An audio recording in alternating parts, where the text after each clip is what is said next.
The following broadcast contains strong opinions, playful antics, and controversial topics causing off-the-rails fun. Chances for being offended are higher than average for sensitive people. Viewer discretion is not advised. Live a little and have some fun.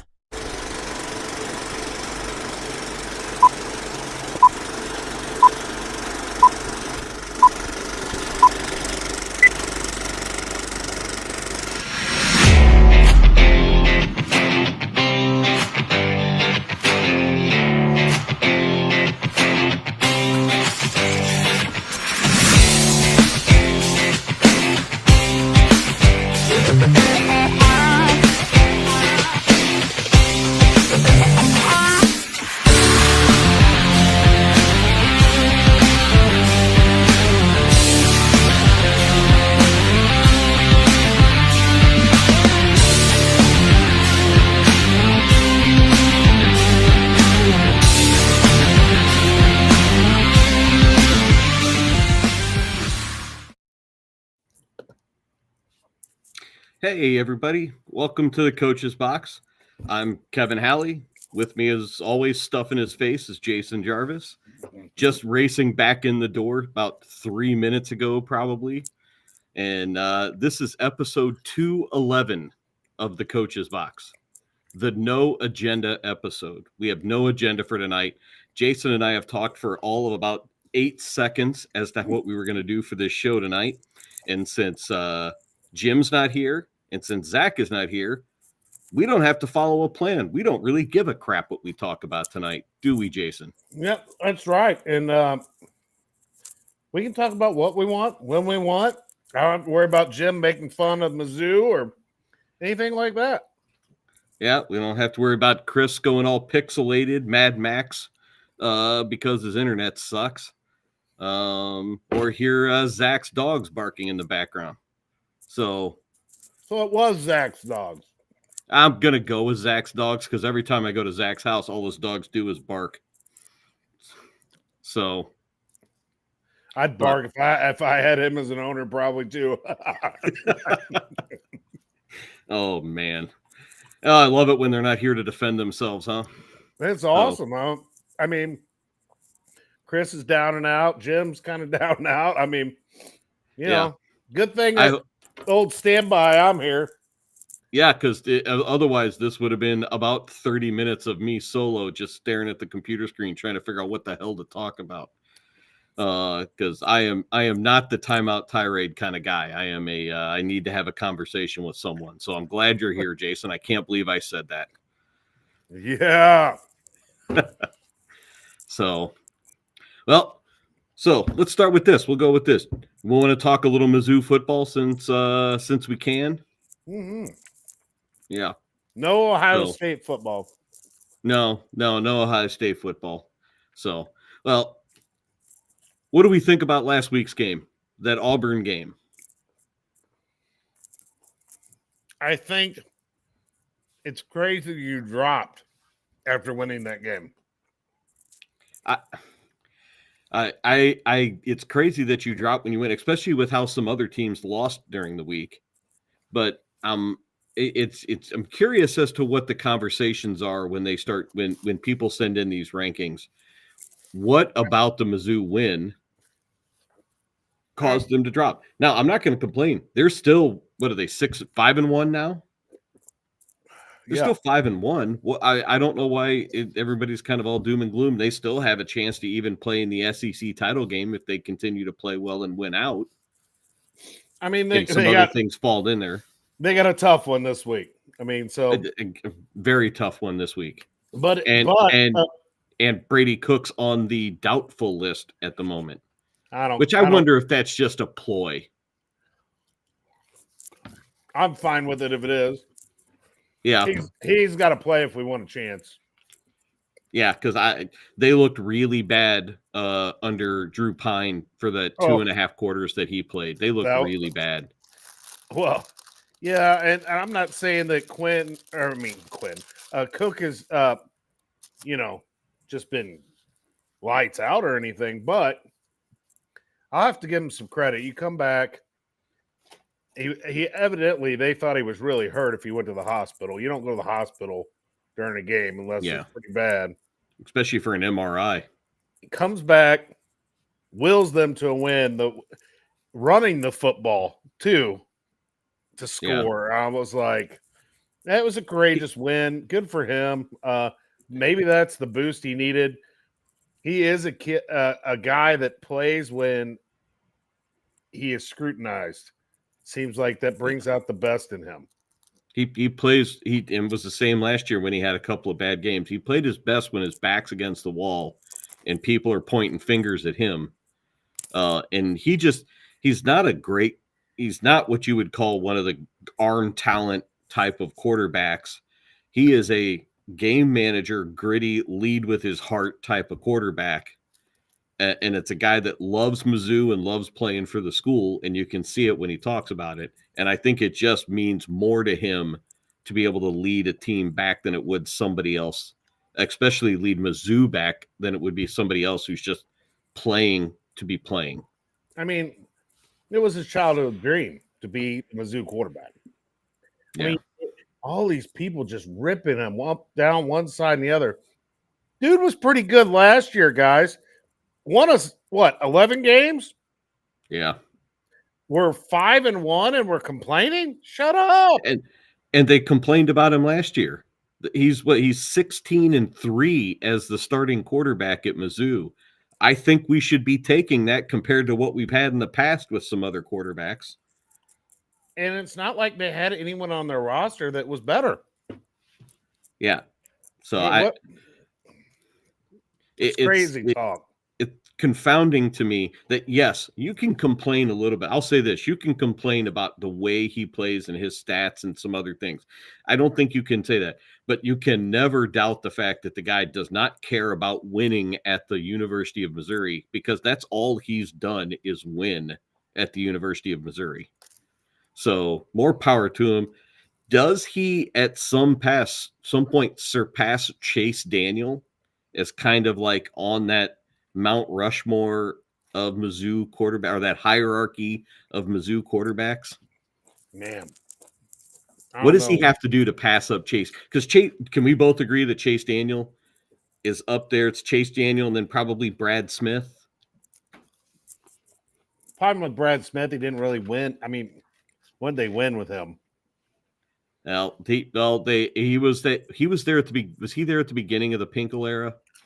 I'm not sure. I can't remember, but it's when the program kind of came out of being that laughing stock of the Big 8, Big 12 type of thing. Brad Smith went on to have a decent NFL career, really. Yeah, as a wide receiver. Right. Maybe Corby Jones is up there too a little bit because of that. I remember Corby Jones just because that was about the time I was at Central Methodist and he was at Mizzou. I ran into him a couple times in Columbia. Those are Franklin, I guess, would be another one that comes to mind. James Franklin. But no, I mean, if Cook keeps winning, how can't he be talked about in the same breath? I mean, if they beat Alabama this week, I mean, yeah. And Alabama's beatable. What, they got 2 losses now, right? 2 losses. And in a couple of games, they haven't looked very good at all. Offensively, they look really good. Jaden Milroe is really good this year. But defensively, they look very susceptible at times, especially in the secondary. But they've just got to find more inventive ways to try to get Luther Burden the ball. And they just didn't do a whole lot of that early. And to be quite honest, the offensive line didn't give Drew Pine a whole lot of time to kind of get his feet set and do what he needed to. But I looked at that game and I wondered, the offensive line aside, how did that guy start like 8 games at Notre Dame? And that's what a lot of people were saying after that game. And not change subject, but how about the Blues and Berube? Man, they whoop up on Berube and his new team. Yeah, they scored 2 goals in the first 10 minutes tonight. So 4-1 victory, good for them. Yeah, for the Blues. But we'll get to the Blues. But yeah, we will. But yeah, I think it also hurts Mizzou's top running backs out. Yeah. I mean, their top rusher's not going to play in this game. Yeah, and they don't really have they haven't really shown. They brought in that other transfer. They have the Jamal Roberts from St. Mary's. They have the freshman, the Lacey kid from Texas, who's supposed to be pretty good. So they have some talented depth, but they just none of them have that speed or elusiveness that Noel had, or has, I should say. So that, and you could notice that in the run game on last Saturday, that when he wasn't in, since he didn't play, it was a tough go of it. In the offensive line, I don't think got enough push against Auburn. And so they're going to have to be better this week in the trenches in order to do that. If there's any spot that I'm really disappointed in, it is the offensive line this year. Yeah, they have a lot of returners coming back from last year. Yeah. I thought they'd be more dominant up front offensive line wise, and especially going against that defensive line that they have every day in practice. I thought they'd be much better because the defense has been really good for Mizzou this year. And that's what we thought to really shut up, Miller. Now I've totally lost. Oh, and that's what we were all worried about. I mean, that's what Jim kept pointing out about Mizzou, because the best, D-line recruit that they brought in was the transfer that blew out his knee or whatever real quick. And so we were worried. I was more worried about the defense than the offense. So I looked at, you had Weiss at receiver, you have Burden, you have the big tight end, and then you have Cook coming back. I'm thinking, okay, we got these transfers in that were going to be decent running backs. I thought, well, the offense is going to be our strong point, and no, it's been the defense. Yeah, I think even the secondary has been pretty good. Yeah, with the Pride, the transfer from Clemson, the Luther North transfer, Norwood has been really good out there as well. The linebacking core has been better than advertised. They lost a lot of talent from last year defensively, but they recruited some talent behind it that nobody really knew about, and they've really shown this year.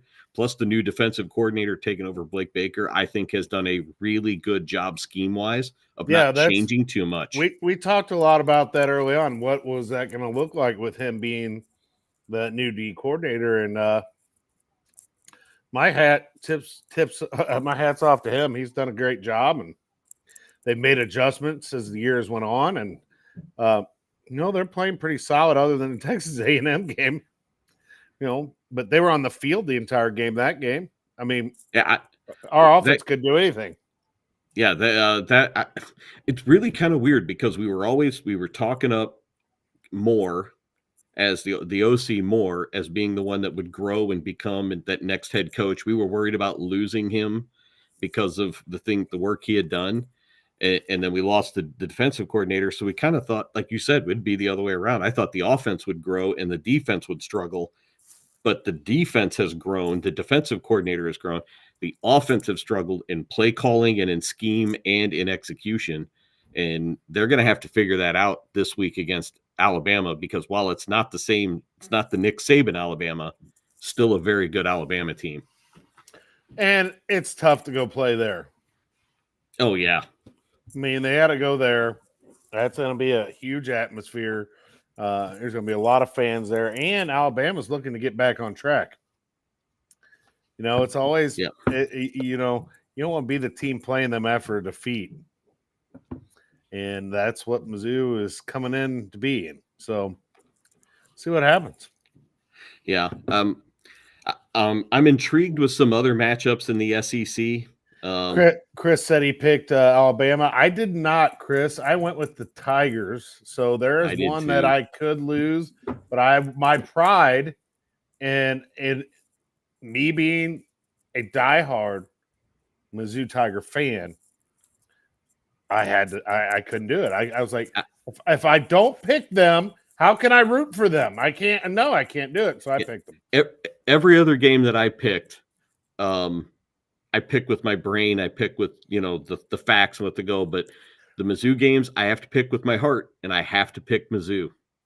I got 2 picks this week that I made with my heart, and I'm probably going to get burned on both of them. But I got like a 9-game lead, so I'm not too worried. I mean, the only one's even close to me is Zach, and I'm not worried. So I took my chances. I voted with my heart. Go Fighting Illini and go Tigers. Oh yeah. Well, it's for those that don't know what we're talking about, and we haven't really talked much about it if we have at all, but we have a college football pick'em within our group of 5 here. No, we haven't talked about it much. Jim, he just dropped out of it, big wuss. Yeah, well, Jarvis is in the lead. We pick about 25 games a week through Yahoo. And Jason is pretty much cleaning up around here. He's basically 100. He's picked 127 out of 175 games or something like that. So like it was only like I've only dropped. Yeah, I've done 70. Pretty well. Yeah, 73%. He's been correct 73% of the time. Zach at 68. I'm just behind him. It's 67%. So about 2/3 of the games I've gotten correct.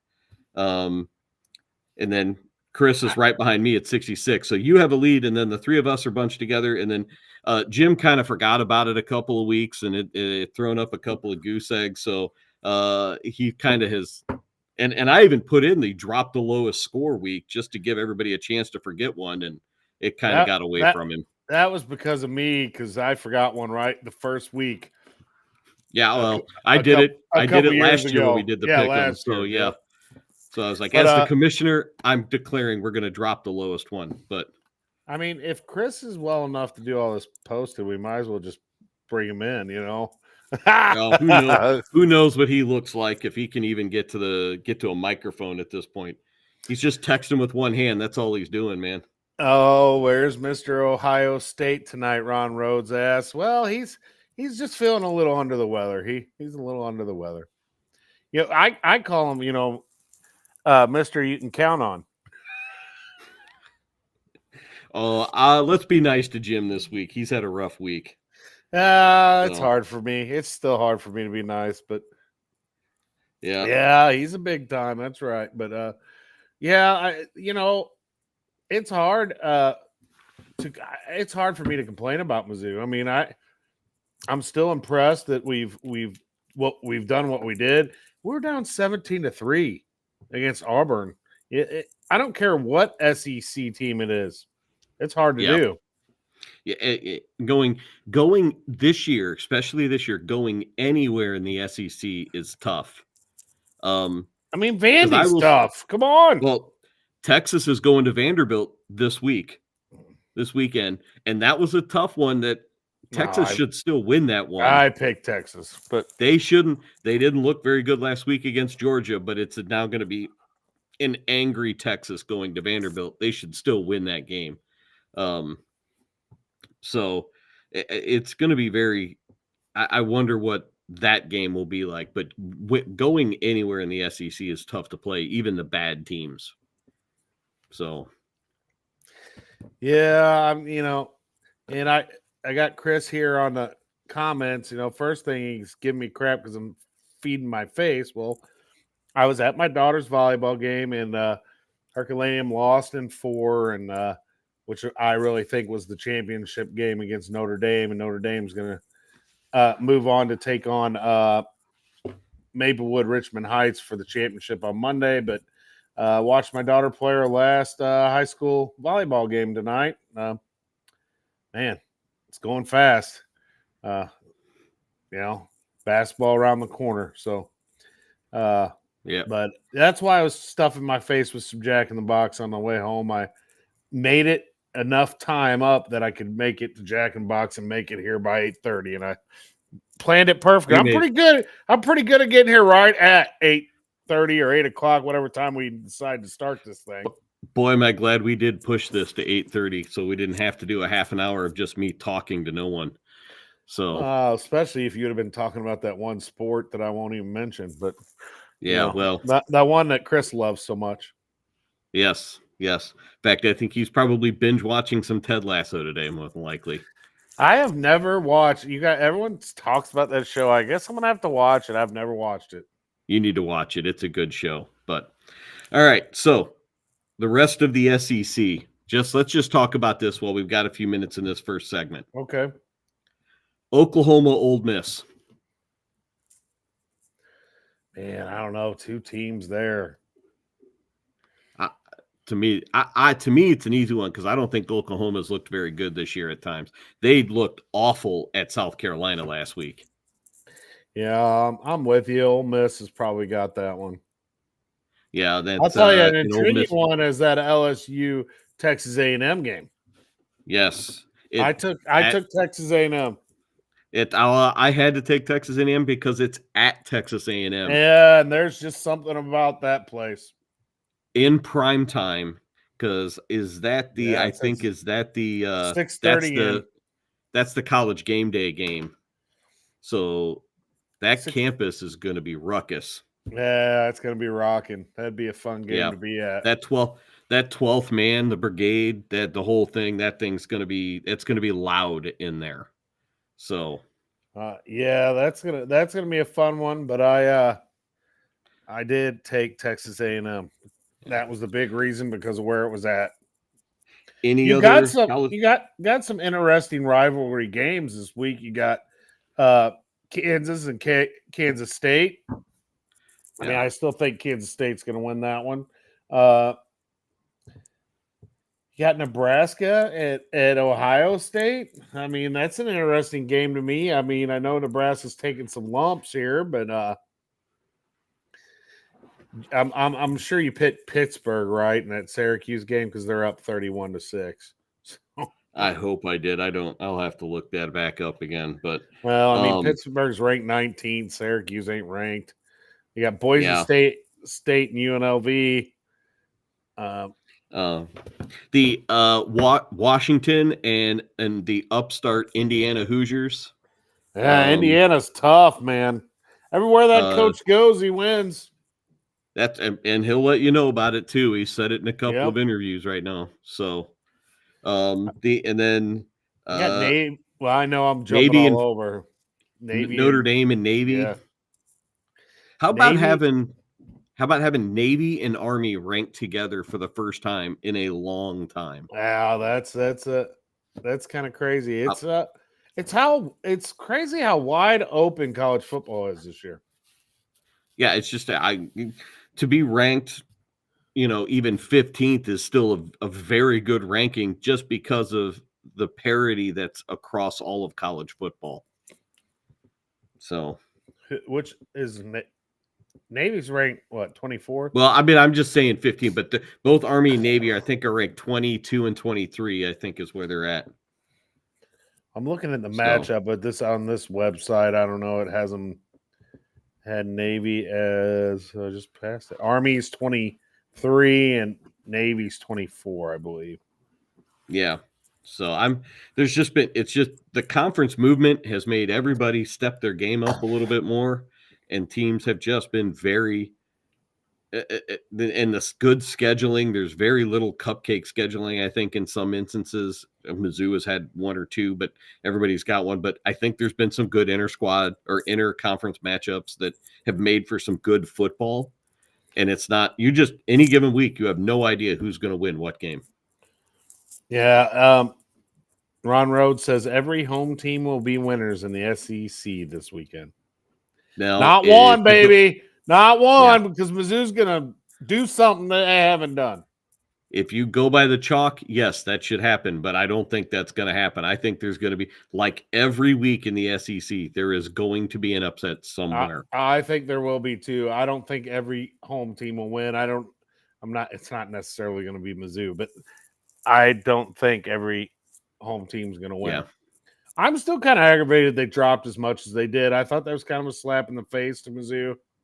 You're down 17-3, your quarterback's out, your starting running back leading your team in rushing's out. You come back and win that game and you drop. I mean, I don't understand that. I don't understand it. I don't care. I mean, these rankings mean shit. I mean, right now they only mean something at the end, but that's just kind of hard for me that they dropped, and that's just my Mizzou fan in me. I just wonder if it was more to do or less to do with Mizzou and more to do with the fact that Auburn has just not been very good, and they Yeah. just barely beat a not very good team. But still, you still beat another SEC team. That's a tough win no matter what, to beat an SEC team. So, And that's kind of what I was pointing out. That's why I was kind of aggravated with it. But I mean, it is what it is. When you're a Mizzou fan, you're used to that. The national media is not real big on Missouri. no, we're going to be worried about it, and because we're just going to be worried about it. And I did. I mean, there's been that Brady Cook interview has been plastered all over the place, TikTok and Twitter and all kinds of places. You know, you could just tell, you know, not just Missouri fans, but I think all fans in general, when you see someone that cares that much about their program, you don't have that much anymore. Not with the NIL, not with all these guys moving around, unhappy. I'm going here, I'm doing this, I'm doing that. Brady Cook stood here the whole time, 4 years, Mizzou. I mean, I got to give the kid credit. Yeah, it's a story that I think it will be kind of resonates with Mizzou fans. As he's a home state kid who came in and led Mizzou to all this glory, all these wins. That he'll kind of go down as a Mizzou hero, a Tiger hero for a very long time. Yeah, especially if he continues to win. Yeah, if he continues to play well the rest of the year, I mean, you can't overshadow what he did last year. I mean, he's been a solid quarterback. I mean, he's not Elway, he's not Marino. I mean, but he's been a solid quarterback. He's not going to go to the NFL. He's probably not going to go to the NFL in win over Brock Purdy style there or anything like that. Not saying he can't. He probably won't. But you look at Mizzou quarterbacks. Hate to bring up a bad thing, but you look at Mizzou quarterbacks, and not many have went to the NFL and just lit it up. You know, no, but they've all, at least two, have made a whole lot of money holding a clipboard. Gosh, in Chase Blaine, Daniel, in Blaine Gabbert, and Chase Daniel. I know those two have made. Think about all the money they've made, and they're not going to feel as old as they probably would have if they would have played. I mean, like these other guys. Is that a recruiting pitch for Drink, for some talented quarterback? Hey, if you come to Mizzou, you can go make a bunch of money in the NFL and never get touched. Yeah, and never get touched. Yeah. I mean, and then when Chase Daniel got a chance, he usually played pretty well in the NFL. Yeah. It wasn't like he was a chump. I mean, game manager, did what he needed to, didn't cost his team games. Didn't try to do too much when he came in there. And I mean, it's and nowadays, I mean, you look around, I'm watching this game. You got Sam Darnold here. There you go. He's my fantasy quarterback. But you got Sam Darnold. You got all these retreads, man, that are making some noise. Look at Geno Smith has been lights out lately. I mean, he's leading the league, I think, in passing. You're talking about a guy that was an afterthought. What? Yeah, on two, he went through two other teams, which now makes me wonder. And we get into this, and we can talk about it a little bit. We talked to retreads. It's not so much the quarterback; it's got to be the environment in which that quarterback's in, especially when they're younger. Maybe Daniel Jones isn't as bad a quarterback as what we think he is. He just needs the right situation. Okay, so I enjoyed the New York Giants on Hard Knocks or whatever, I watched it. But my gosh, their decision making has just been bad on their drafting situation, and gosh, and letting Barkley go. I don't know what they were thinking. If you're going to let Barkley go, then you had to sign like Henry or somebody. You can't just let your whole 80%, whatever he was, 60% of their offense, 50, and then don't address the situation any other way possible. Yes. And you're worried about a quarterback that hasn't played and you're going to get rid of the best weapon you have and then expect Daniel Jones to pick up the slack. Zach would really be on this right now if he was on here. The Giants, man, they really screwed that all up. And for as loyal a fan base as what the Giants have, because inside New York and even around the whole northeastern area, the Giants kind of have a fan base that stretches across the country because they spread out from New York. There's Giant fans everywhere. How they're not in bigger uproar, and maybe they are, and we're not seeing it here in St. Louis, but they should be in a massive uproar for where this team has gone. By the way of the Knicks, they run it into the ground the way they did the Knicks for a couple of years. What's with New York franchises? Can't they, other than the Yankees and Mets, can't they get it right? I mean, it's weird. Giants fans got to feel like Cardinals fans feel about right now. No, that's a great analogy. Yeah. I know that we'll get into that eventually too, about all the different hirings and stuff that's went on, but I still think we're screwing up. Skip Schumacher's sitting right there. You could have him. Yeah, I want to wait and get into that when the other guys are here so that we can hear all the negativity at once. All the negativity at once. Sam Darnold, just keep completing passes, baby. Let's go. Yes. So about ready for a break, aren't we? Yeah, let's go take a break. When we come back, maybe we'll talk a little bit of Blues for a little bit, and we'll go from there. Who the hell knows? It's no agenda night. So. No agenda night. We're going wherever the hell we want to go. Yeah, let's see if I do this right. Maybe we won't even go to commercial correctly. Oh, well, that could be a possibility. I already got chimed in because I don't know how to push a button. Yeah, well, it looks different than it used to. So, but we'll be right back after these messages.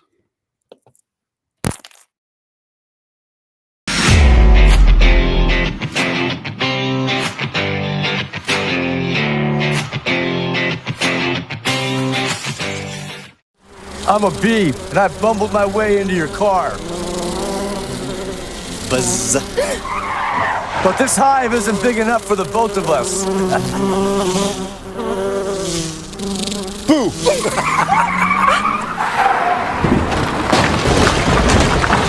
Oh, wow, what a buzzkill. And if you don't have the right auto insurance coverage, paying for this could really sting. So get Allstate, save money, and be protected from mayhem. Like me. Mayhem is everywhere. Are you in good hands? It's Between Takes with Daikin and Dave Mars. Cut. All right, next set up. Hey, Dave, we got another question about energy savings. And this is a good one. Yeah, efficiency is so important. Didn't you just talk with Daikin about this? They said energy efficiency is the key to a happy marriage. She gets the temperature, I get the savings. Good to know. I'll tell them to check with their local Daikin dealer. All right, back to one.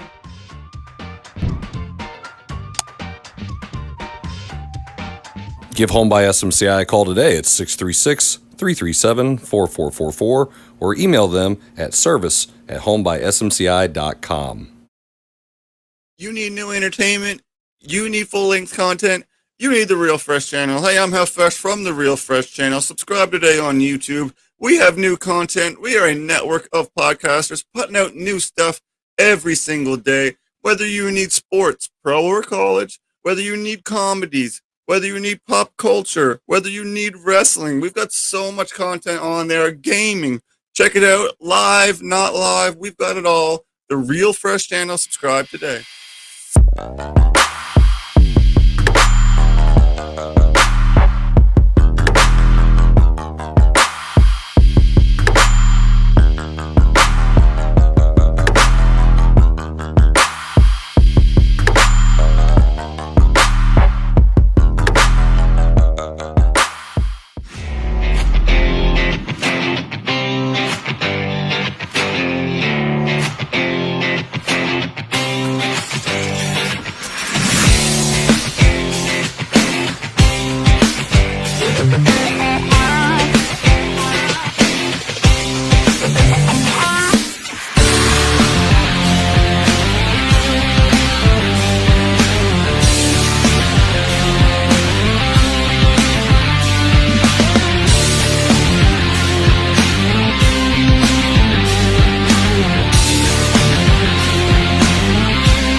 Hey, welcome back to episode 211 of the Coach's Box. Call it like we see it podcast. It's the no agenda, so we don't have an agenda. But the one thing I need you guys to do is check us out on all of our platforms: YouTube, Facebook, Twitch, X. There's probably another one that I'm forgetting about, Spotify, eventually when it gets on there. So like, subscribe, share, all those good things with your friends.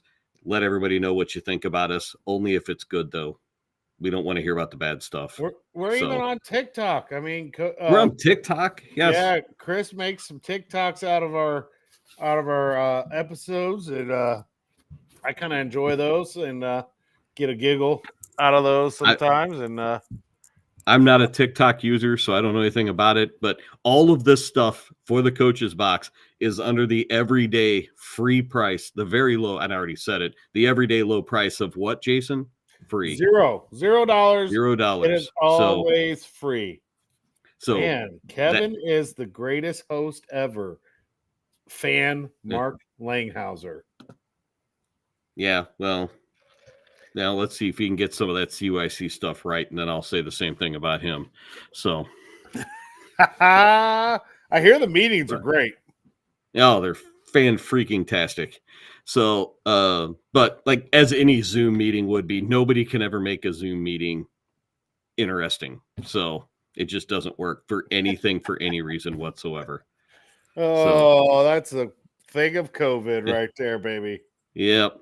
So let's talk a little bit about our Blues, who we weren't sure what to think about them this year. They've been pretty good. They've been fun to watch. I mean, Jake Neighbors, man, I really like that kid. And, Kyrie's played pretty well. And it's a shame Robert Thomas got hurt. I mean, as much crap as people give him, he is a dominant player. I don't care what people say. He's a top-line center. Losing him for 6 weeks is a huge loss. And they're it's going to have to be another next man up mentality. Right now, the Blues are sitting at 5-3, but 2 of their losses are to the 6-0 Winnipeg Jets and the 5-0 Minnesota Wild, and both by 1 goal each. So, Benner's been good. Both goalies have played well. Yes. So they are fun to watch, and I hope they can keep this up. And they're gonna have a hard stretch here, I think, without Robert Thomas, but hopefully they'll come together, like you say, next guy up, and do all right. We have talked a little bit about some of the additions and other teams and how GMs have done it, and Doug Armstrong got this offseason right. I agree. Yeah. So the Joseph brothers have been really good. Broberg, I believe that's his name. I just drew a blank on it. Has been really good. Holloway scored tonight. But you mentioned the ones that were coming back, but both. And then I'm trying. Ryan Suter has been pretty good. He's been the Jay Bouwmeester type of fill in there as the veteran defensively in the locker room. But I can't complain about a thing that Doug Armstrong did this year with that team. He got the coaching hire right. I think he took the interim tag off the coach and did everything that he needed to do to get the right pieces in. And they're still young. They didn't get older. They didn't go sign a bunch of 30-plus-year-olds. They got 23 to 27-year-old guys to come in, with the exception of Suter, but they need that veteran presence in the defensive end. But Suter can still play a little bit. But they got young guys to come fill this to be a good core for the next several years. Yeah, I agree. I mean, Suter, you got some players there that are playing well. I like Buchnevich, whatever, Pavel. I can never say his name, but Buchnevich. Big fan. Yes. Kyra's going to step it up, I think, now with Thomas out. Jake Neighbors, man, I really like him. There's just a lot of things to like about this team.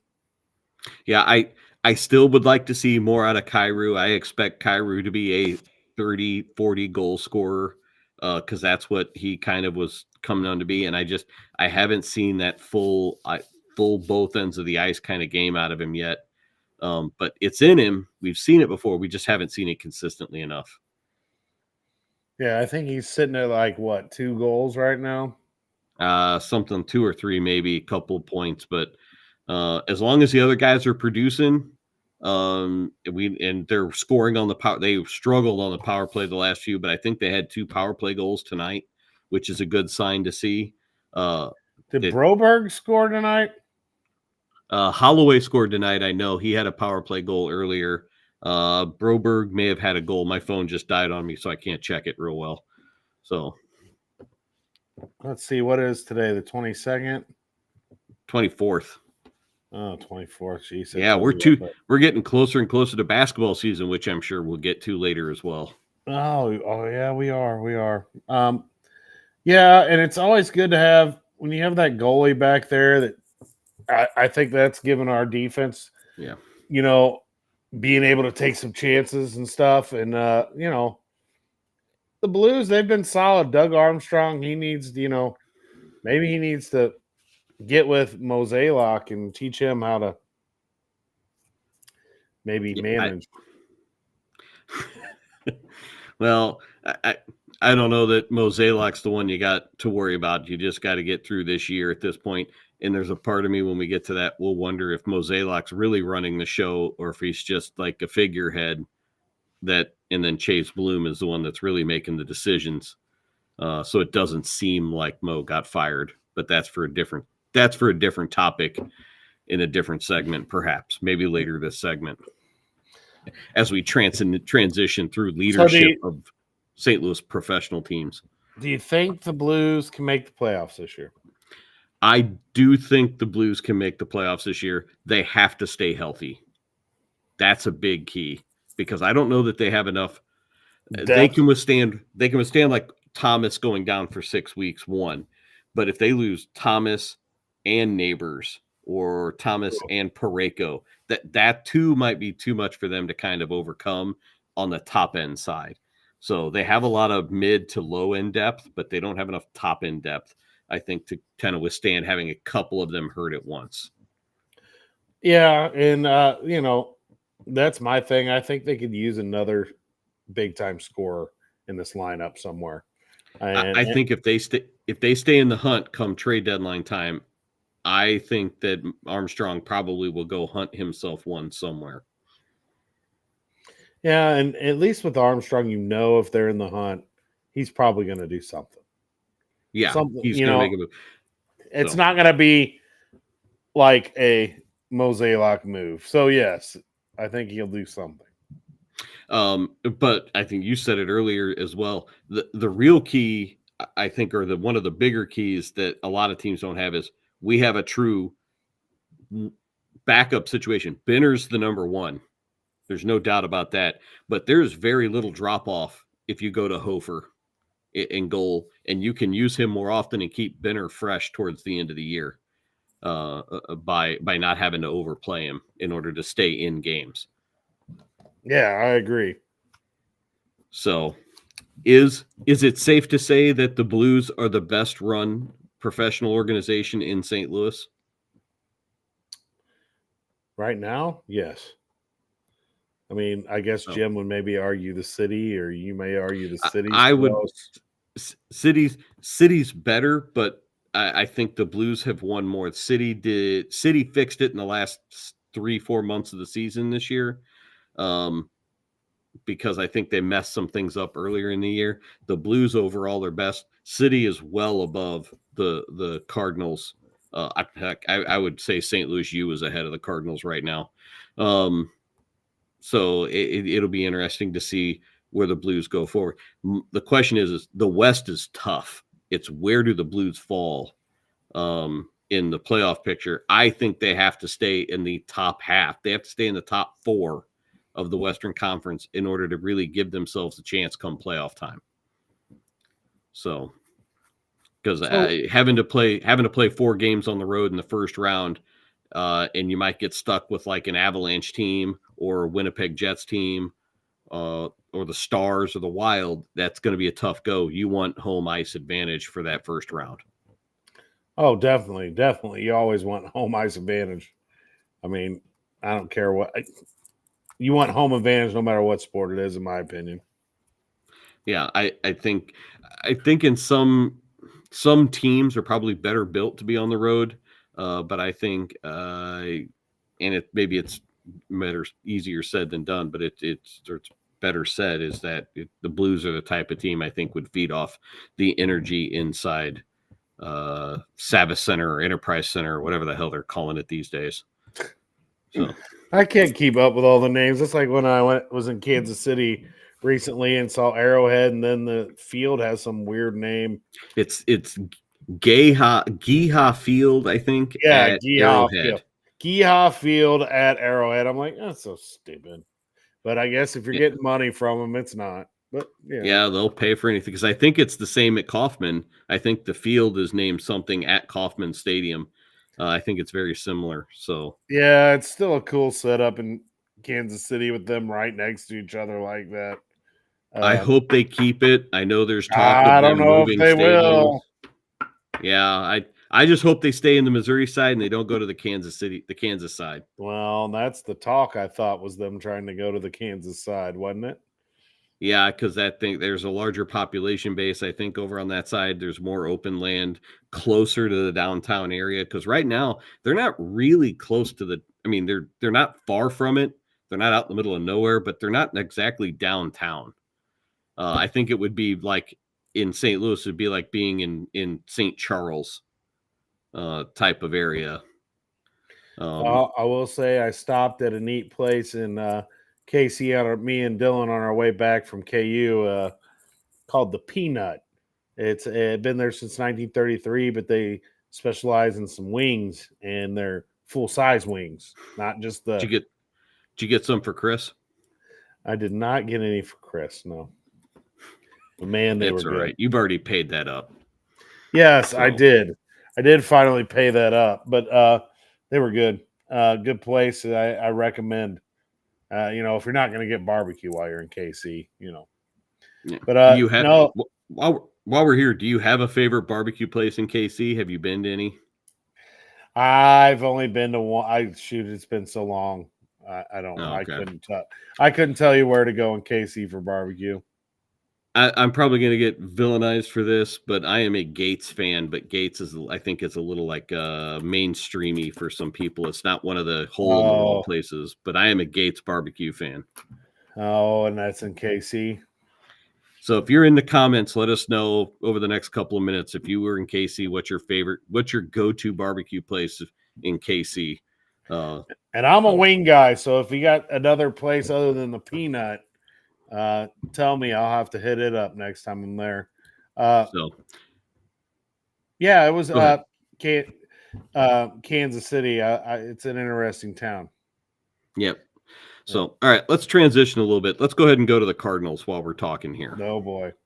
And some of their off-season hires, non-hires, decisions, non-decisions, what they're going to do. So, the first one that we're going to talk about is the fact that they made no real changes to the front office or top management in the dugout in keeping both Marmol and Mozeliak in their current positions.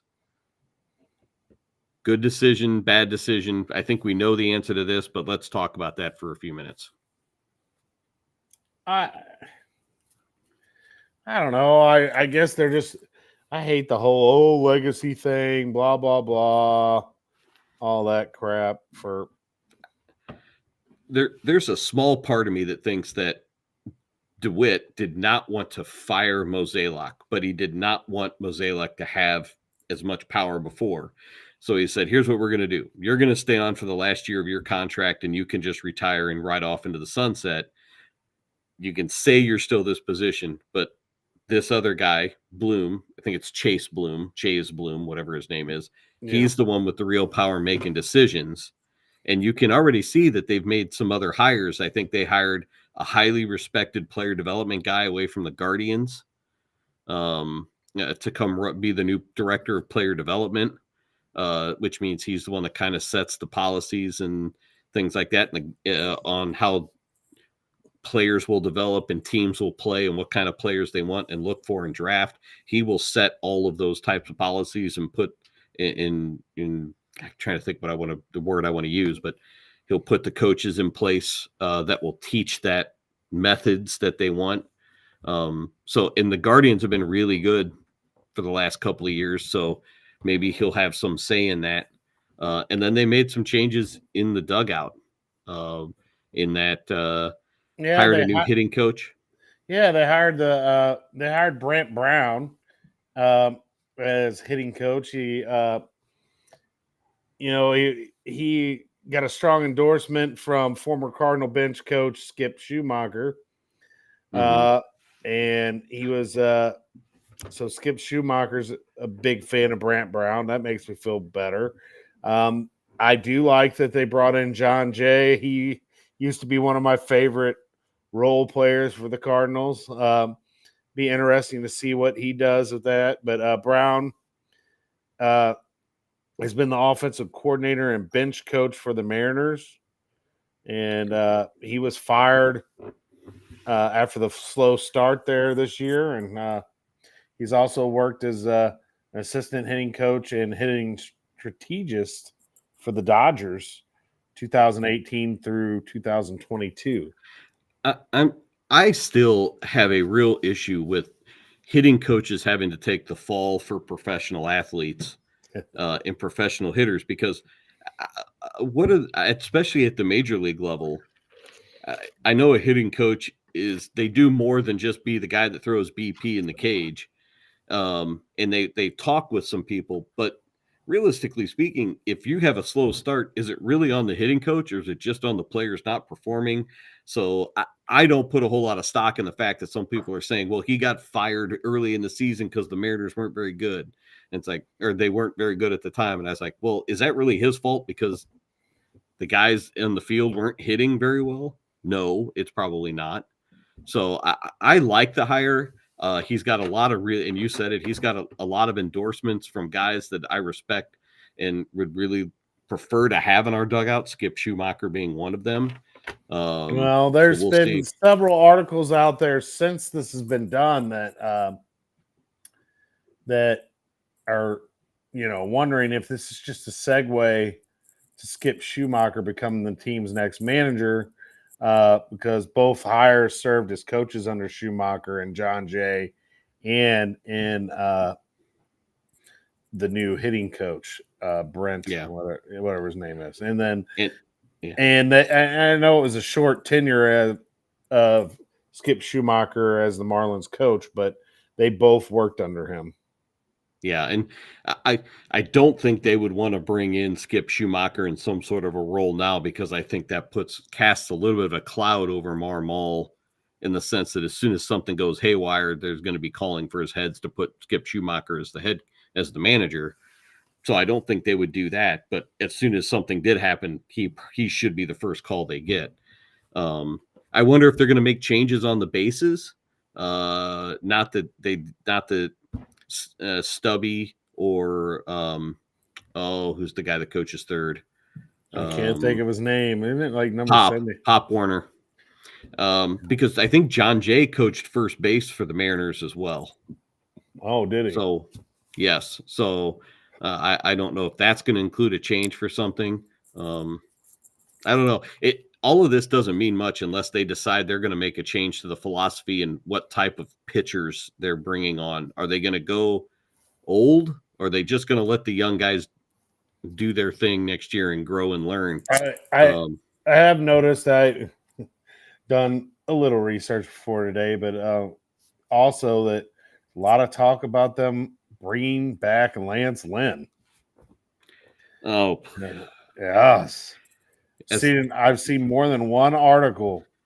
As what? Put him with Rick Ankiel on FanDuel Sports or something instead of in the rotation. Just telling you what I read. I have no idea what their rotation is going to look like next year. I only hope that it includes, hopefully only includes Kyle Gibson Mike McGreevy, and I'm missing somebody. Because the guy they got in the trade. And Sonny Gray. So those three. I hope those three Sonny are the only Gray, ones and then they traded that guy, and that he was under contract for one more year. Fetty, Eric Fetty. Yeah, so I would think he would be in and yes, McGreevy needs to be in it. And then they've got one more open spot for someone. It'll probably be Steven Matz, most likely. Not if they knowing keep, the Cardinals. If they keep Lance Lynn, it'll be him. Oh God, you're gonna make me curse on air. So I try.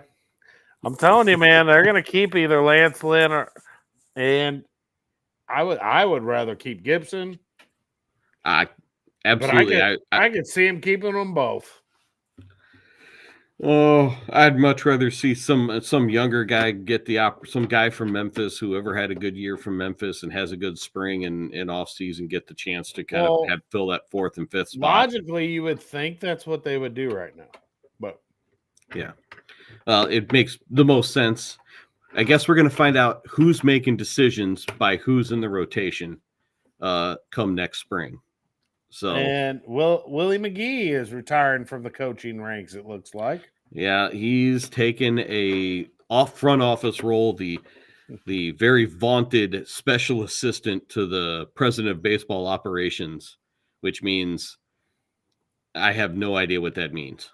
He's still getting a paycheck, but he gets to be at home. Yeah, it just means he's not coaching. I mean, he's still a figurehead at some capacity. Yeah. Willie's like, I don't want to do this anymore, but I love my paycheck. Well, let's do this, Willie. Let's name you a special assistant. Almost makes me feel like I want to go to my boss and ask if I can be a special assistant and then stay at home while you pay me the whole time. Man, that would be Wonder how that would go over. Yeah, not so much. So do you think they've moved? Do you think the Cardinals have moved on from Goldschmidt permanently, or do you think they're going to look to re-sign him? I know they said they've moved on. Do you think they might entertain? No, I think they're done with him. Yeah. Okay. So. I think they're done with Goldie. I think, I mean, if they're really cutting as much cost as they say, do they trade Arenado? I mean, if they're going to get down to where they say they're going to be, I think you almost have to, or you're going to have to some of the other guys that they're paying money.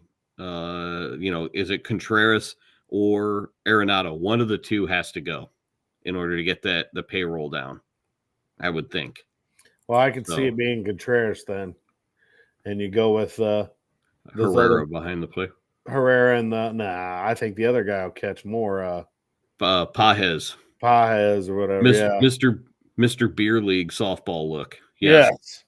I could see them going with those two and shipping out Contreras. Contreras is not your typical Cardinal type of player. He's not afraid to speak his mind once in a while, and I don't know that they like to keep those types. I don't care. I like Contreras. If I had my pick, I'd just get rid of Arenado. I just don't. I've kind of soured on Arenado. I don't think we're getting the value out of what we're paying Arenado that we should be, especially if we're going to be paying him, as much as what he is per year. I don't think we're getting any. He just doesn't even look like he's. I don't know. He just doesn't even seem like he's in it. Well, it's one of those things. It's like, is he trying to help the team win, or is he only happy when the team is winning? That's a good question to kind of have. Is he really the leader in the locker room to take a team, or is he a really good player on teams that are good? And that's kind of what I felt about Goldschmidt too. I mean, yeah. I don't know, man. I just thought we would get more with those two's primes than we did, and we didn't. We should have gotten more out of them, because one year, didn't they finish like first and third in MVP voting? Yep. And it was a shame they got wasted, because they have less than serviceable pitching. No. Yeah, and I hope whatever changes, they made changes to the batting instructor and all that, but what about the pitching side of things? What is our pitching philosophy? We still pitching to contact? Pitching to contact is not what baseball is right now. Baseball it's not that. I thought they talked about changing philosophies to go to more swing and miss stuff last year. So did I, but it doesn't look that way. I think they are at the lower levels in the minor leagues. They're developing more swing and miss, hard throwing guys. They just not at the major league level yet. And it's like, well, then let's figure this out and start getting some of that at the major league level somehow. If you're going to get those guys. We talked about the pitching staff. We didn't even say Michaelis. Well, because I don't think he's coming back at all. Well, he's under contract. I thought his contract was expired this fall. No. Oh man. We need to find a way to have that thing expire. No, his contract, I'm certain we have another year with him. Yeah. I would trade him to the Giants and not the ones in San Francisco, the ones back in Japan.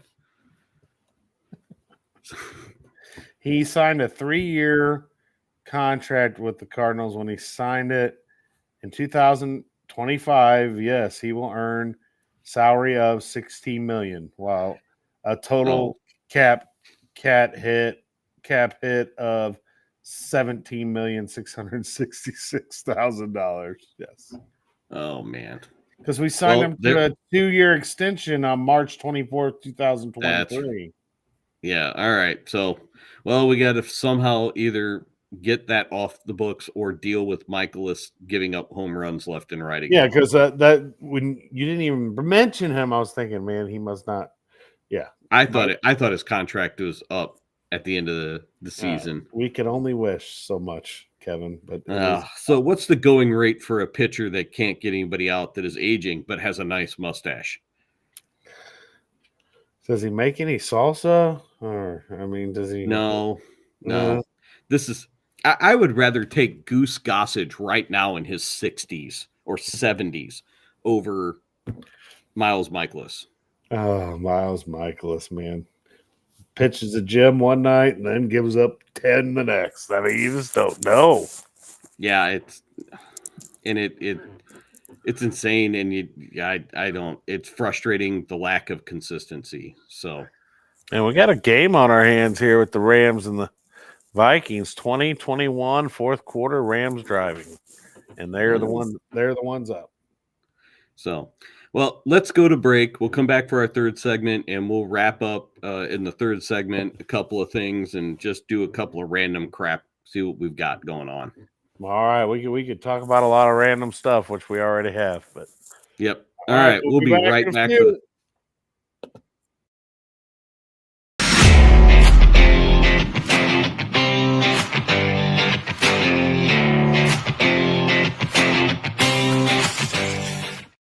I'm a bee, and I bumbled my way into your car.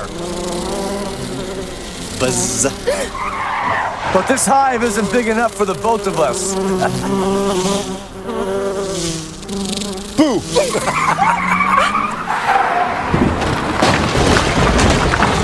Oh, wow, what a buzzkill. And if you don't have the right auto insurance coverage, paying for this could really sting. So get Allstate, save money, and be protected from mayhem. Like me. Mayhem is everywhere. Are you in good hands? It's Between Takes with Daikin and Dave Mars. Good. All right, next set up. Hey, Dave, we got another question about energy savings. And this is a good one. Yeah, efficiency is so important. Didn't you just talk with Daikin about this? They said energy efficiency is the key to a happy marriage. She gets the temperature, I get the savings. Good to know. I'll tell them to check with their local Daikin dealer. All right, back to one.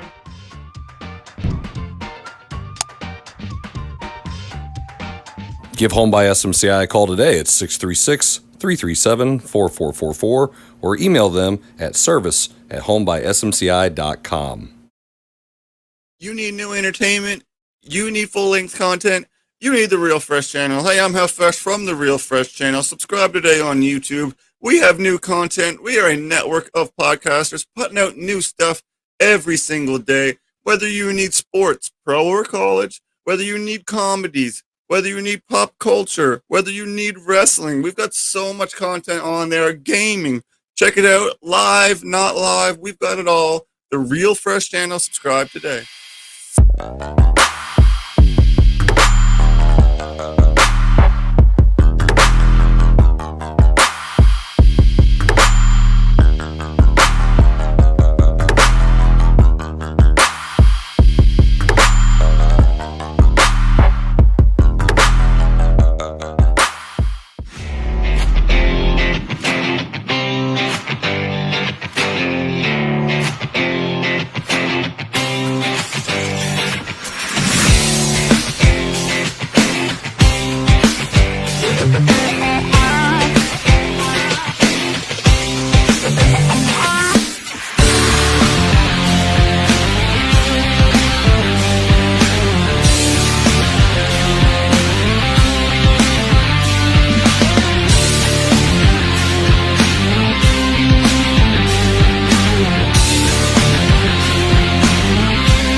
All right, everybody, welcome back. Episode 211. Who would ever thought we started in this basement here?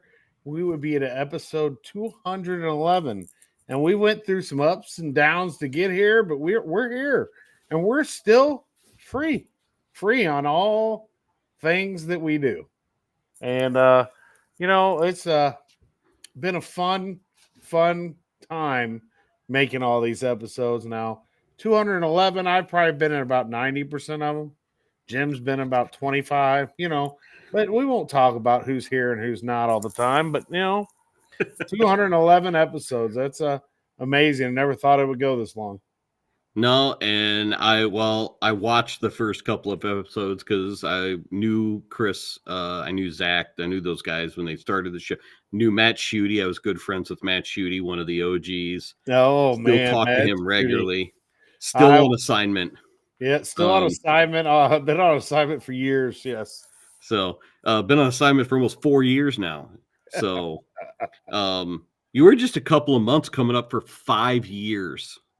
Couple more months. This will be 5 years of the Coach's Box. It doesn't seem like it's been that long, but 2020.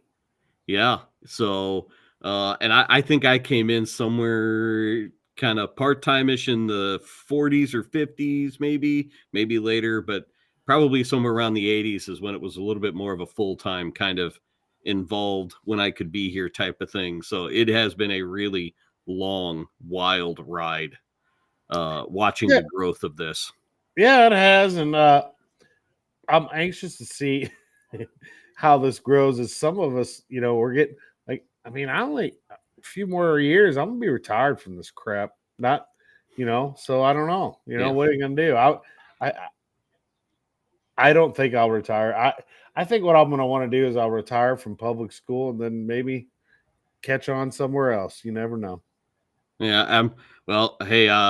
I'm not in the public schools, so I won't get to retire that early. I'll work for about another 20 years probably before I can retire. They'll have a statue of you at the softball field over there at St. Pius X.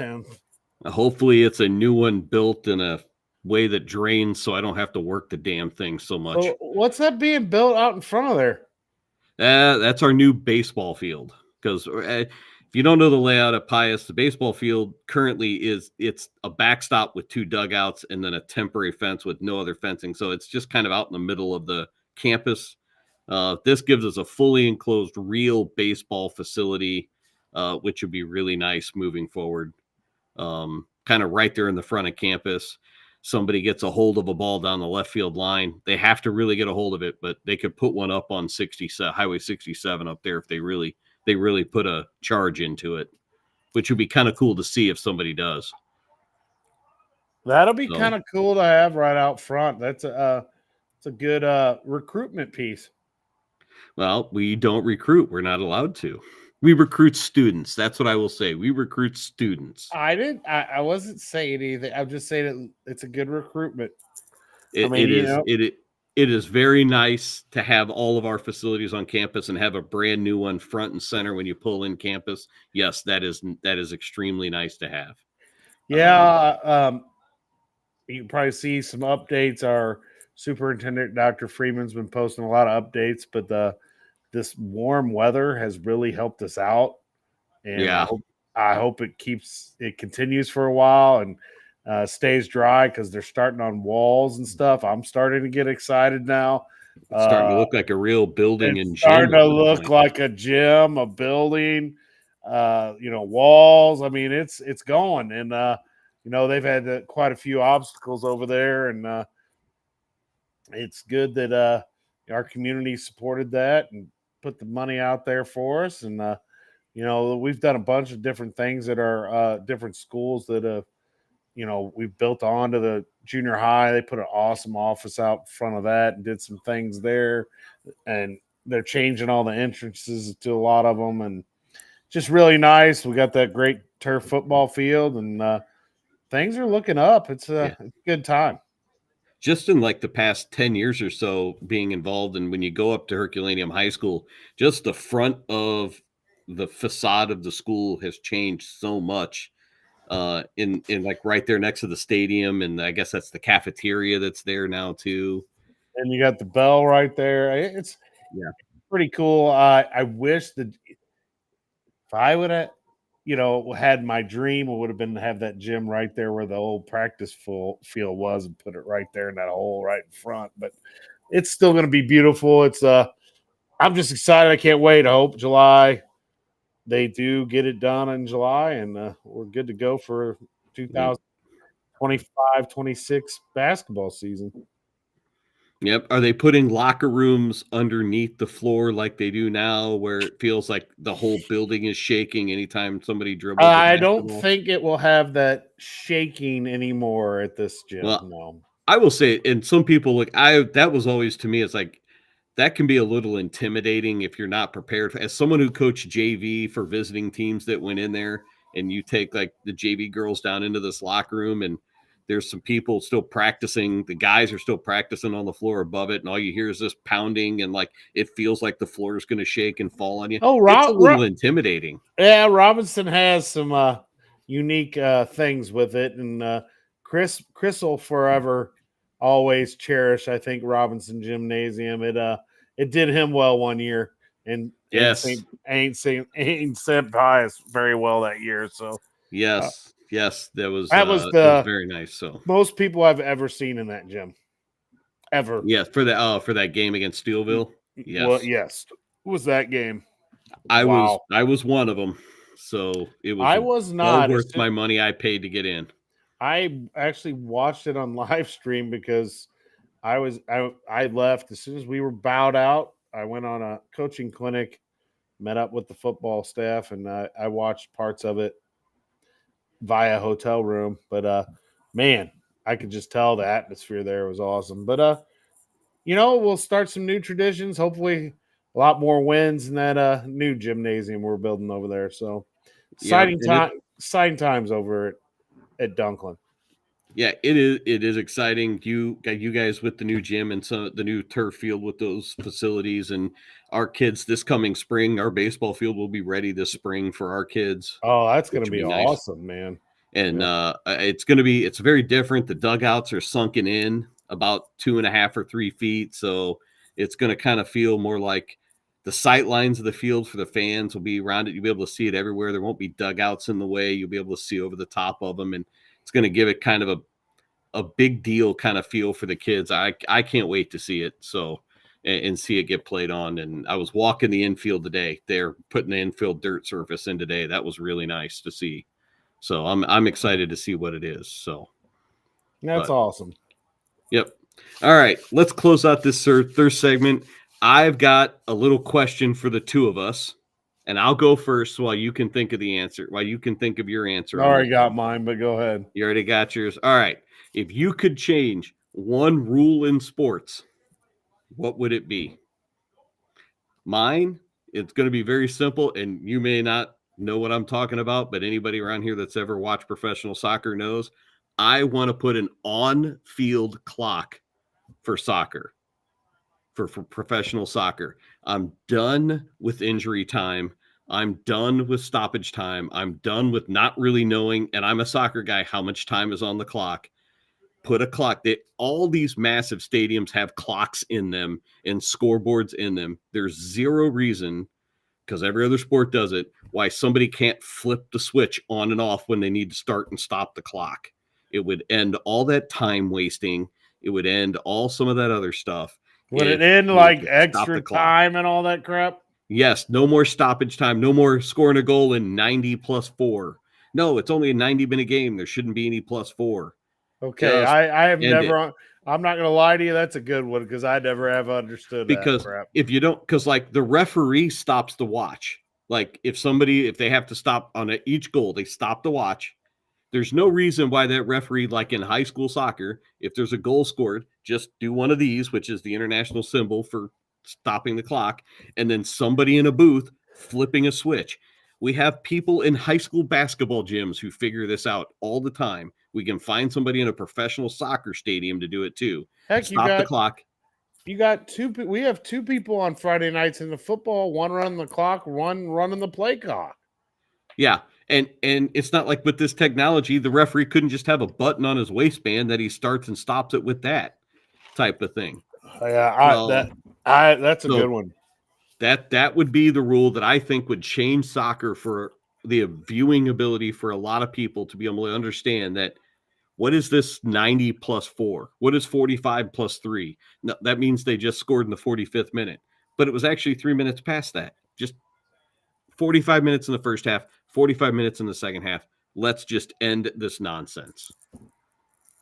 All right. Well, I like that one. Let's get one. Mine, I know this will never happen, but get rid of offsides in hockey. Just get rid of it. What? So because I'm faster to get down there, you got to call offsides, or I don't know. I just think it would be way wide open if you didn't have offsides. Yeah, hockey's a game where you can't really get away with cherry picking, unless I guess if we were on the power play, I might just go 4v4 and send somebody to the other end and just shoot the puck down the ice. Maybe, depending on the situation. And if you don't know a lot about hockey and you go to a hockey game, I've been with people sometimes. And what was that? It's offsides. What? Yeah. In the whole scheme of things, offside's not a difficult concept. You just can't cross the blue line before the puck does. That's that simple. But it's hard to understand when it's going as fast paced as what hockey is. I like that.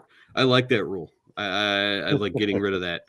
You could say the same thing about soccer too, because I was gonna say you could include soccer too, but let's try not to say that word. Just say football. Football. Yeah. So, well, I will digress. I will admit that it's a very popular sport. It's just one that I'm not a fan of. It's not everybody's cup of tea. I get that. So now I may go to a St. Louis City game at some point because I haven't yet, but I'm gonna. Yeah. I'm gonna go check it out. I mean, I've been to St. Louis Steamers game back in the day, So Yeah. I'm gonna go check out a City game at some point.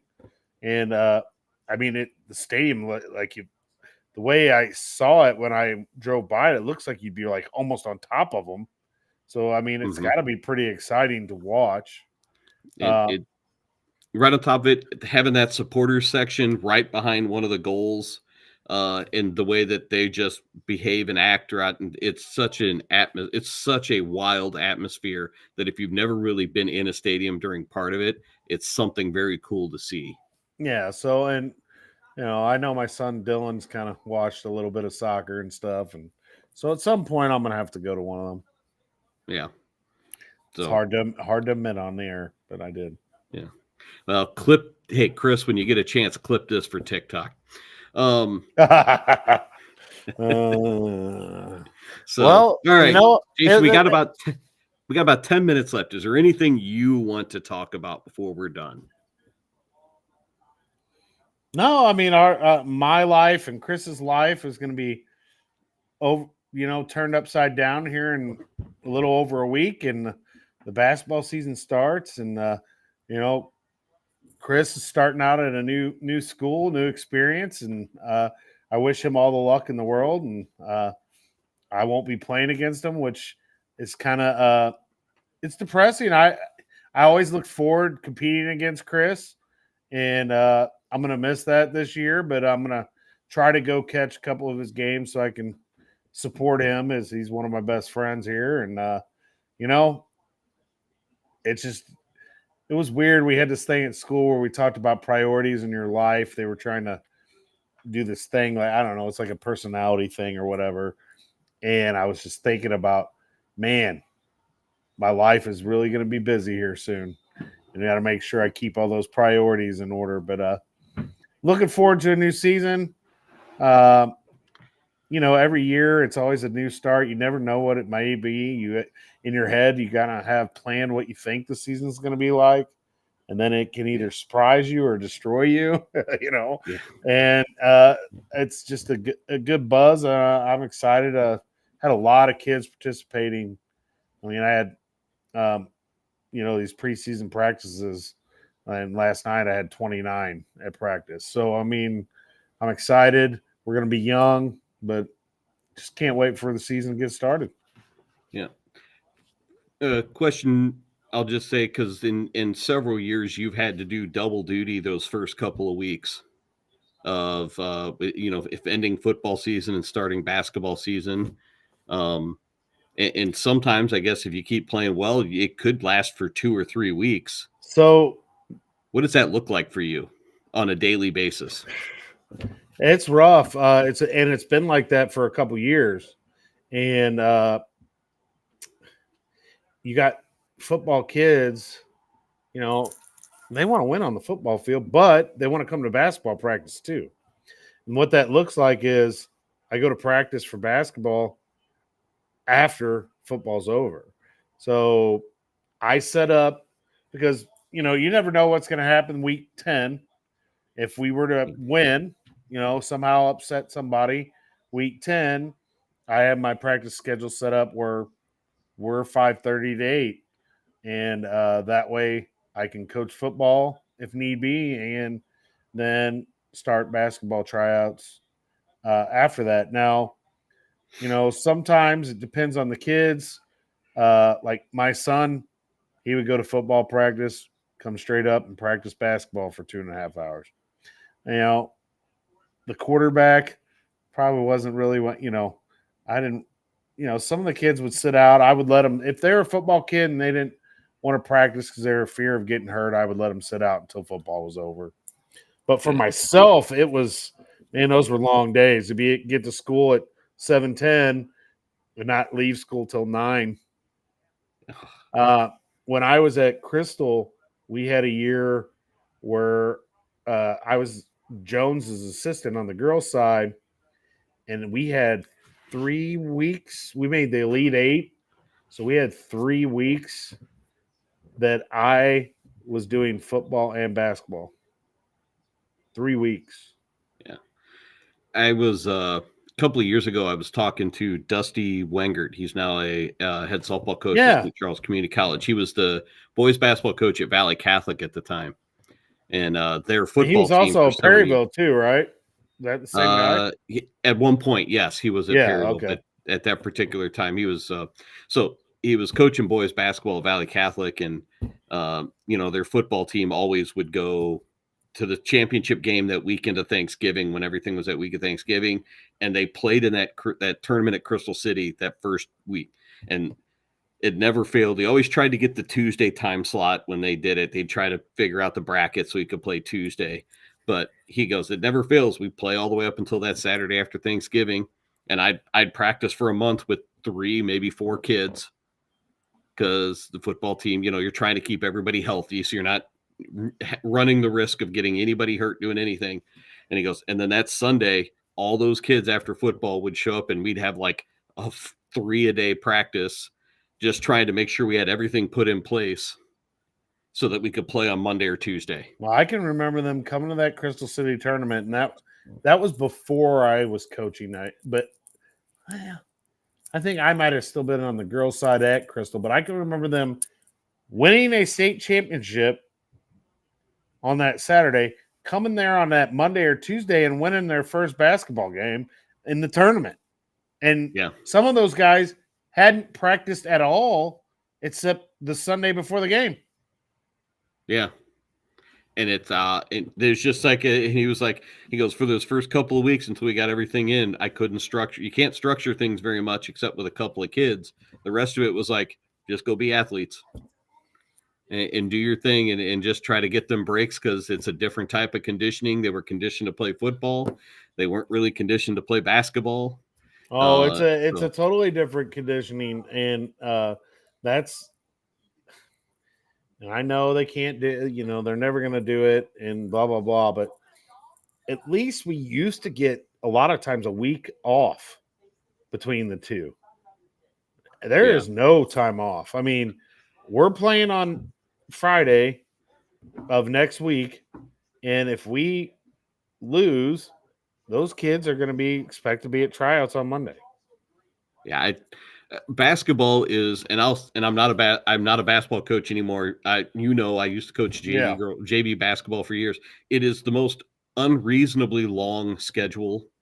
It probably is about 2 weeks longer than it needs to be for those, but I understand it's got that Christmas break in the middle and some other things, but I would love to find a way to get that break back into that season for those kids so that kids aren't, especially at small schools that need to share athletes, going from field to gym to field without even so much as a break on their body.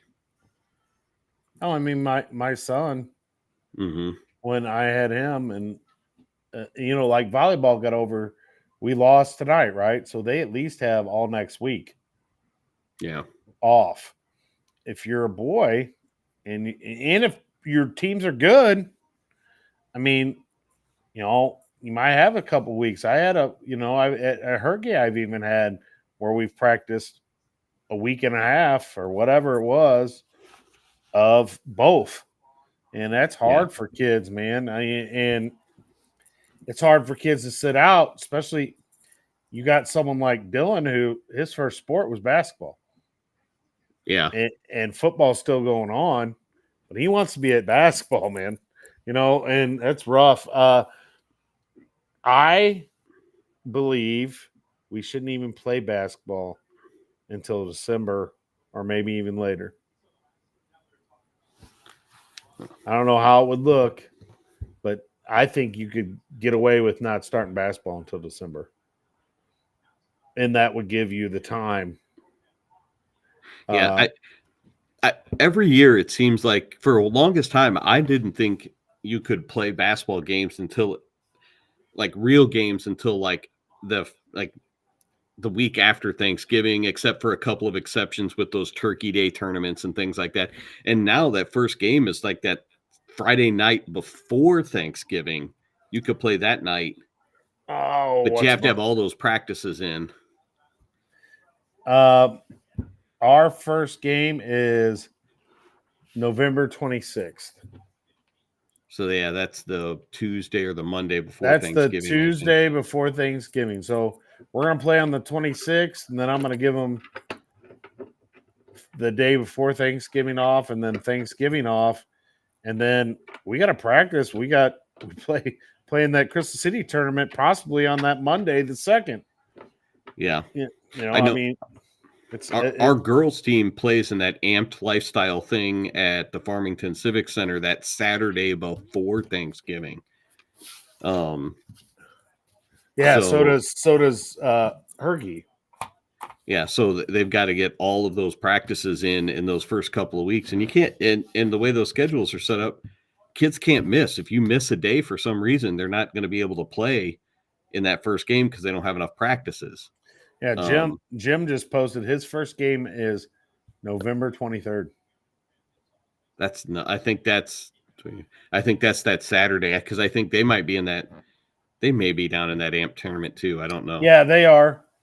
That'll be Saturday the 23rd because I know Jill has a game that day too, and they play in it. I know I've broadcast that game that tournament a couple times, but anyway, that the 23rd, yeah, that's that girls tournament. We play on that following Tuesday, and then we're off for Thanksgiving, of course, and then we start that Crystal tournament. And yeah, I mean. Yeah, with two new coaches at Pius, I'm not 100% certain on schedules, so I don't know when our boys start, to be honest with you.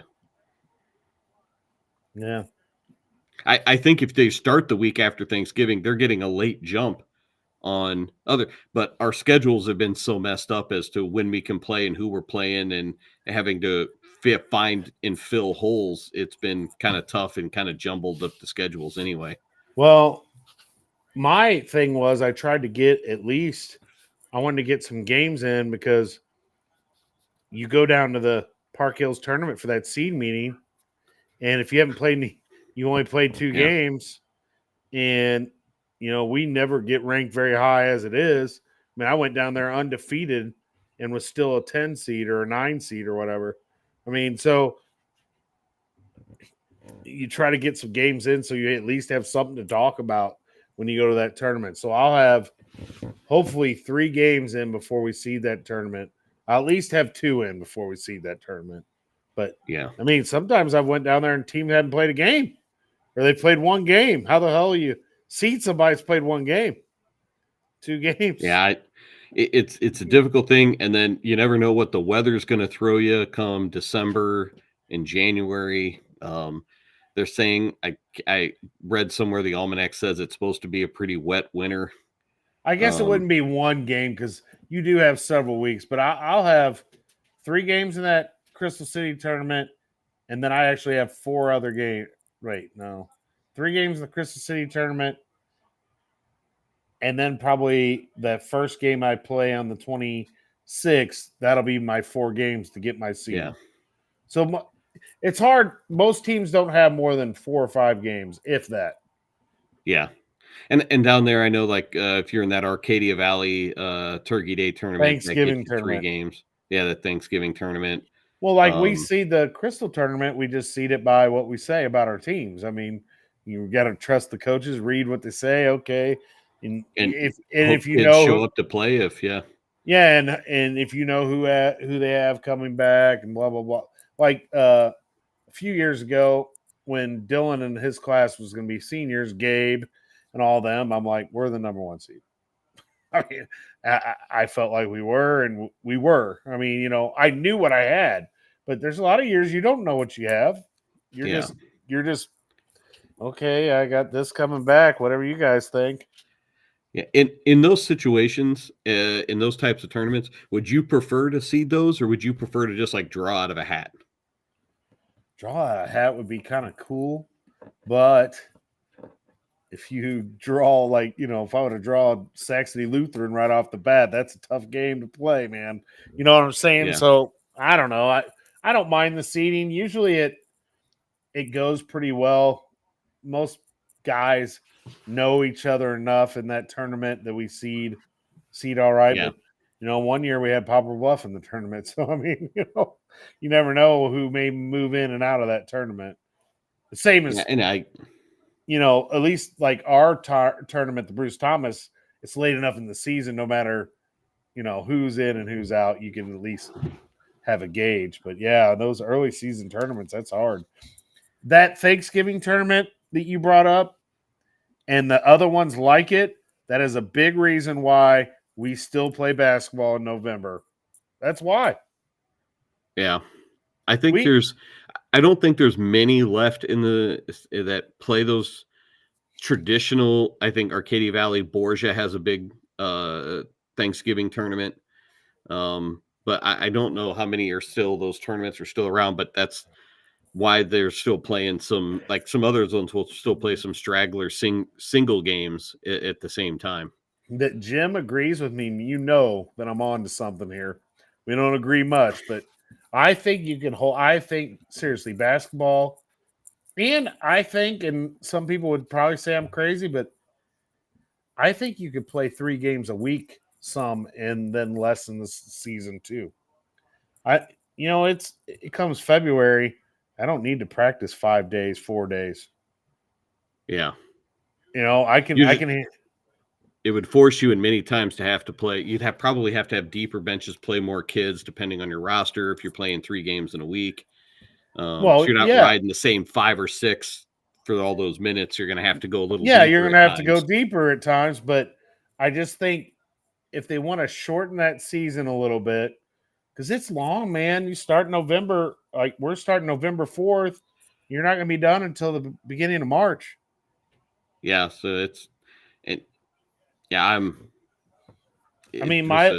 December, January. So it's 4 months. It's longer than any other season. My last scheduled game, regular season, is February 28th. Friday, February 28th is my last scheduled game.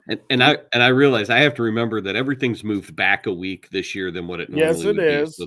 So even February 21st, which would be that previous week, still seems really late for me. But as a small school, we tend to play earlier with those districts. Yeah.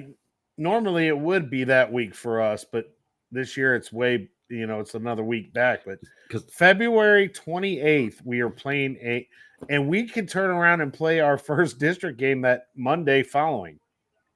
Well, I'll put it this way. So for some of your kids, you could play a regular season game on February 28th, and some of those kids will play a baseball game could play a baseball game if you're not still playing on March 21st.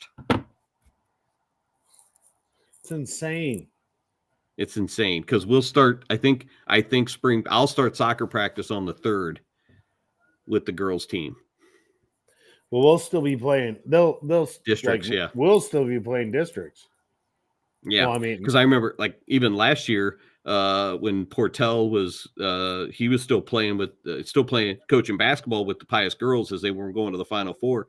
For the first 2 weeks of the season, I was basically the head girls soccer coach. I ran tryouts as the assistant while he focused on coaching that team to the Final Four. So, I mean, got into being assistant, so I didn't have to make decisions. And then had to start making decisions there. I enjoyed it. It was fine. I'm not upset about it, but I was like, man, I want to be an assistant, so I don't have to do this. So the hardest thing to do as a coach is to have to cut. Yeah. Unfortunately, the numbers weren't great enough to have to cut, but there were some kids that I had to say, you're going to have to play JV. And because we have a lot of numbers on varsity coming back last year. So that was the bigger thing. And some kids who in some years maybe could have gotten some varsity minutes. And we were like, you're going to have to go play JV this year. And that's really what gets me. Yeah. And I vouched when I became a coach, I would never, ever post a list up at 7 in the morning and you come in and look at it. And because that's how it happened to me. My junior year, I got cut from basketball. And I had to come in and look at a list. You bring your stuff with you in case you got practice that day and then realize you don't need it. That was a horrible feeling. And then not told why I wasn't kept or not, Yeah. And I said, I said, I'm never doing that. I bring in every kid into my office, tell them straight to their face. And I don't pull no punches, man. I tell them exactly. I luckily in softball, I haven't had numbers great enough where I feel like I have to cut. There are some kids that probably needed softball more than our softball team needed them, and that type of thing. But they're great kids. But I'm honest with each kid. I have a conversation with each one after a week of practice and be like, hey, this is the role I see you playing. It's your job to come into practice every day and get better. You're not going to get a whole lot of playing time or at bats, especially at the varsity level. You're going to get some time when we play JV innings and things like that. But is that something you're willing to do? And for the most part, when you're honest with them, they're like, they may not agree with it, but they're like, yeah, I'll do it. And I said, that doesn't mean it's not going to change. You can earn something. You can earn more, but this is where we see it at right now. Kids really sound that's exactly what I do. And Yeah. I tell up every kid straight up, okay, I see you this. That could change. You may be a starter 5 weeks from now. I don't know. Yeah. Right now, you're the 8th or 10th man. Yeah. So, well, I'm glad you showed up. I'm glad we got to do a show. I'm glad, that some of us could actually be here. And I don't cut Zach McVay any slack. I'll cut Jim and Chris some slack, but Zach McVay, none. Zero. I don't know what next week is going to look like with Wednesday or with Thursday being Halloween. I don't know when we'll do the show next week. We've got a bunch of guys preparing for basketball season, and especially after that, who knows what the show schedule will look like during basketball season moving forward. You almost said it. It's going to look like a shit show. I mean that's what it's going to look like. I almost said cluster, whatever. Well, I thought shit show was more appropriate, but yes, I mean, but we're going to be here at some point, and I'm sure we'll do a show at some point next week. Probably won't be on Thursday though, with it being Halloween. I mean, I got a little rugrat I'm gonna be chasing around. So I got to take my 2 around the neighborhood and go get some candy. I got to get my dad tax, so get my candy out of it. So, but for those of you that stuck with us tonight, we appreciate it. We thank you for being here. Like, share, follow. That's YouTube, Facebook, Twitch, Twitter, even TikTok, man. TikTok, yes. Follow us on any of those platforms, fine. But we'll all be back here next week for episode 212. Can't wait. As we make our pathway over the next few months, like I said earlier, to 5 years of the Coach's Box. So we're gonna get there. But we will see you guys later. Have a great evening. We'll see you next week. Peace. Peace.